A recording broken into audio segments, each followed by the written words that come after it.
गुजरात दंगों को लेकर बीजेपी ने तीस्ता सीतलवाड़ और कांग्रेस अध्यक्ष सोनिया गांधी पर जबरदस्त निशाना साधा है।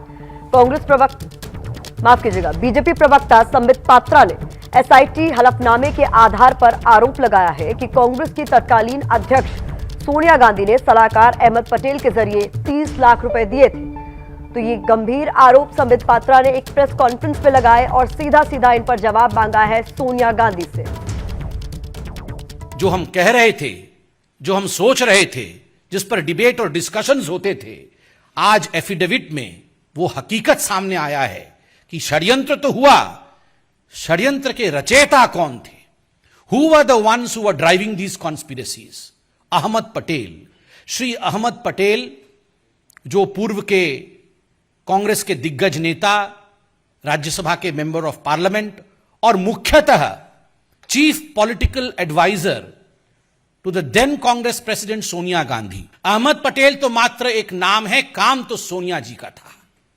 नाम अहमद पटेल, काम सोनिया जी, इसलिए अपने मुख्य राजनैतिक सचेतक, अपने मुख्य पॉलिटिकल एडवाइजर अहमद पटेल के माध्यम से सोनिया जी ने गुजरात के छवि को धूमिल करने की चेष्टा की। पैसे दिए गए और जो पहला किस्त गया है, वो पहला किस्त 5+25 अर्थात 30 लाख का पहला किस्त सोनिया गांधी जी ने तीस्ता सीतलवाड़ को दिया। अहमद पटेल जी हमारे बीच में नहीं है, अहमद पटेल जी ने तो केवल डिलीवर किया, दिया सोनिया जी ने अपनी तिजोरी से, डिलीवरी की अहमद पटेल जी ने और लिया तीस्ता सीतलवाड़ ने। और याद रखिए, ये 30 लाख उस जमाने में केवल पहला किस्त था। This was just the first instalment. इसके आगे न जाने कितने करोड़ों रुपए सोनिया गांधी जी ने नरेंद्र मोदी जी को अपमानित और बदनाम करने के लिए, झूठे षड्यंत्र में फंसाने के लिए, बीजेपी को नीचे गिराने के लिए, बीजेपी कैसे आगे ना बढ़े इस चेष्टा में, और केवल बीजेपी और मोदी को पीछे रख करके राहुल गांधी को प्रमोट करने के लिए तीस्ता सीतलवाड़ का इस्तेमाल इस पैसे से सोनिया गांधी जी ने किया। तो तीस्ता सीतलवाड़ के बहाने कांग्रेस पर निशाना और सीधे सीधे सोनिया गांधी से सवाल पूछे गए। कांग्रेस ने बीजेपी के आरोपों को गुजरात चुनाव से जोड़कर पलटवार किया है। कांग्रेस के प्रवक्ता हैं पवन खेड़ा, उन्होंने एसआईटी पर ही सवाल खड़े कर दिए। गुजरात दंगों में तीस्ता सीतलवाड़ की भूमिका को लेकर बीजेपी ने हमला किया है। कांग्रेस पर आरोप लगाए हैं कि कांग्रेस अध्यक्ष सोनिया गांधी, उनके राजनीतिक सचिव अहमद पटेल ने तीस्ता सीतलवाड़ के साथ मिलकर तब की गुजरात सरकार को अस्थिर करने की कोशिश की, तब के गुजरात के मुख्यमंत्री नरेंद्र मोदी को बदनाम करने की कोशिश की। क्या है इस पर जवाब कांग्रेस पार्टी का? मेरे साथ पार्टी के मीडिया विभाग के प्रमुख पवन खेड़ा हैं। जो आरोप हैं बीजेपी के गंभीर हैं, क्या जवाब? इनका तो हर आरोप आपको गंभीर लगता है। अरे साहब, अगर कांग्रेस पार्टी मोदी जी जैसी राजनीति करना जानती या करना चाहती तो क्या मोदी जी वहां मुख्यमंत्री रह सकते थे?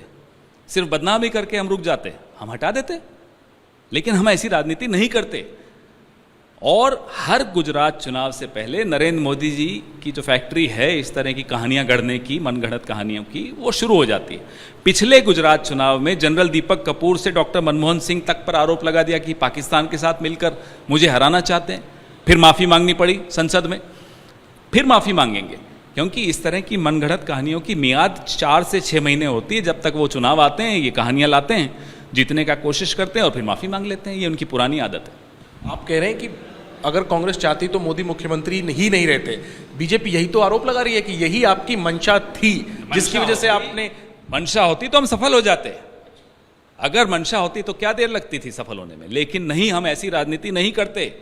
जिस तरह से आपने राघवन जी को, एसआईटी के प्रमुख को पुरस्कृत किया, राजदूत बनाया, हम भी 4-5 लोगों को ही लालच देते तो क्या नहीं हो सकता था? लेकिन हम ऐसी राजनीति नहीं करते। एक सवाल आखिरी में मैं पूछूंगा, ये जो पूरा मामला उभरा है, जो एसआईटी तीस्ता सीतलवाड़ के और अन्य लोगों के खिलाफ बनाई गई है, उसने जो हलफनामा कोर्ट में दिया है सर, उसमें जो तथ्य कुछ आए हैं जिसमें बताया गया है कि 30 लाख रुपए की रकम तीस्ता सीतलवाड़ को दी गई है अहमद पटेल के जरिए। इसके अलावा तीस्ता राज्यसभा सीट चाहती थी, ये बात भी आई है, और उसके एवज में उसकी जगह पद्म पुरस्कार यूपीए सरकार ने उन्हें दिए। तो तमाम जो चीज़ें उभर कर सामने आई हैं एसआईटी रिपोर्ट में, जिसके हवाले से बीजेपी कह रही है कि मिली भगत थी तीस्ता सीतलवाड़ की अहमद पटेल से और सोनिया गांधी से। उस पर किसी को राज्यसभा देनी होती तो हमारे पास तो बहुत राज्यसभा थी, उस वक्त दे देते। जैसा ये सोचते हैं, इनको लगता है सब वैसे ही हैं। जैसे राघवन जी को राजदूत बना दिया, बनाया या नहीं बनाया?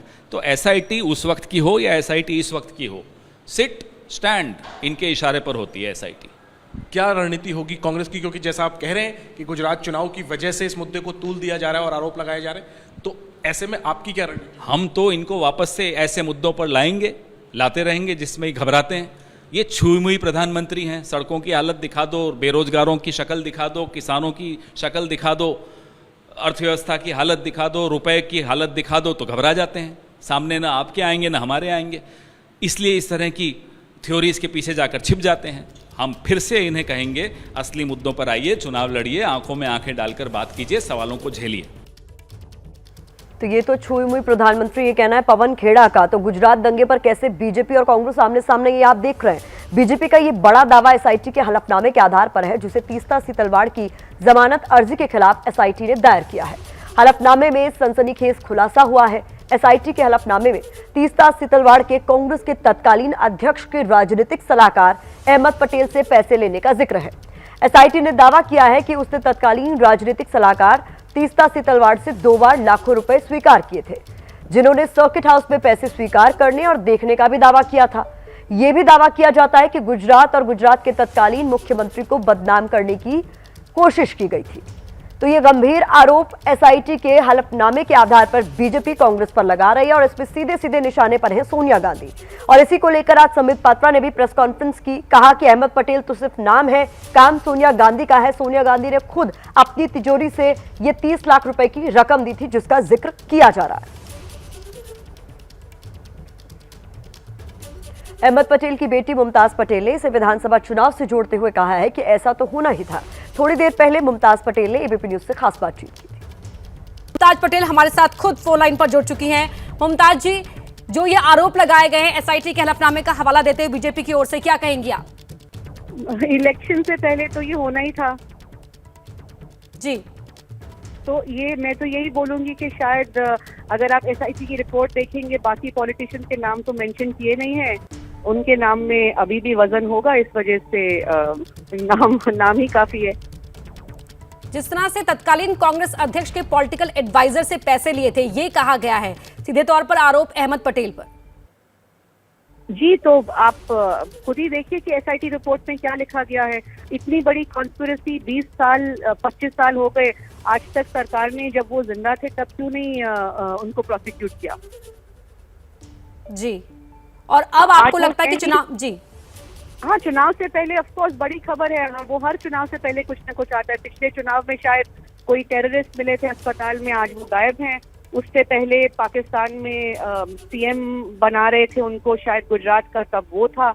अब मुझे तो लगता है कि 2027 में भी कोई नई कंट्रोवर्सी आएगी जरूर। ये सीधा हमला क्या 10 जनपद पर है अहमद पटेल का नाम लेकर? नहीं, न्यूज अच्छी चलती है, नाम अभी भी चल रहा है, इलेक्शन 6 महीने में है, बस और कुछ नहीं है। और खास अभी वो है ही नहीं डिफेंड करने के लिए अपने आप को, तो क्या फर्क पड़ता है एसआईटी रिपोर्ट में जो मर्जी लिख दे। जी, और जिन एविडेंस का हवाला देते हुए एफिडेविट लगाया गया है, हाँ, तो एविडेंस में और भी तो लोग होते हैं ना, तो बाकी सिर्फ बड़े सिंपल तरीके से लिखा है, 2 कोई विटनेस है, उनका नाम डाल दिया है, बाकी पॉलिटिशियन तो मिले, कौन थे वो पॉलिटिशियन, क्या है। अब इससे मैं पढ़ना नहीं चाहती, मैंने ट्वीट किया हुआ है, आप मेरा स्टेटमेंट काफी है। जी, एज अ फैमिली मेंबर हम उनके काम में इन्वॉल्व नहीं थे, तो उस चीज से मैं कोई कमेंट करना नहीं चाहती हूँ। बट ये बहुत ही गलत बात है। मैं पिछले 1.5 साल से देखती हूँ, बार बार उनका नाम कहीं भी कुछ भी हो डाल देते हैं, क्योंकि आज वो है नहीं डिफेंड करने के लिए, तो बहुत ही आसान है। मुमताज जी, लेकिन एक अहम सवाल ये हो जाता है कि सीधे अहमद पटेल के जरिए सोनिया गांधी पर यह हमला बोला गया और ये भी कहा गया कि तीस्ता न सिर्फ पैसे ले रही थी, कैश पेमेंट ले रही थी, बल्कि उनके पॉलिटिकल एम्बिशंस भी थे। हाँ, तो उनको क्यों नहीं 2004 से 2014 तक यूपीए सरकार थी, क्यों नहीं उनको बनाया मेंबर ऑफ पार्लियामेंट? बना सकते थे ना, अगर कॉन्स्पिरेसी और कोई क्या बोलते हैं उनकी अंडरस्टैंडिंग थी तो। अब आपके मुताबिक कि क्योंकि आपके पिता अहमद पटेल जी अब नहीं रहे हैं इस दुनिया में, इसलिए उनके नाम का इस्तेमाल किया जा रहा है, क्या कोई लीगल एक्शन आपकी ओर से, आपके परिवार की ओर से लिया जाएगा? At the moment no comments. तो क्या लगता है आपको, एक बार फिर समझना चाहूंगी आप कि आखिर सब हो क्यों रहा है? नहीं, अब इसके बारे में मैं क्या बोल सकती हूँ, आप लोग ज्यादा जानते हैं। मैंने अपना एज अ फैमिली स्टेटमेंट दे दिया। अब जो पार्टी स्टैंड लेगी या पार्टी अपना स्टेटमेंट देगी वो डिपेंड उन पे करता है। शायद आज पार्टी ने अपना स्टेटमेंट दिया और प्रेस कॉन्फ्रेंस करेंगी। तो पार्टी लीडर से आपकी बात हुई? I don't want to comment on it, बस इतना ही कहना चाहूंगी। शुक्रिया बहुत बहुत।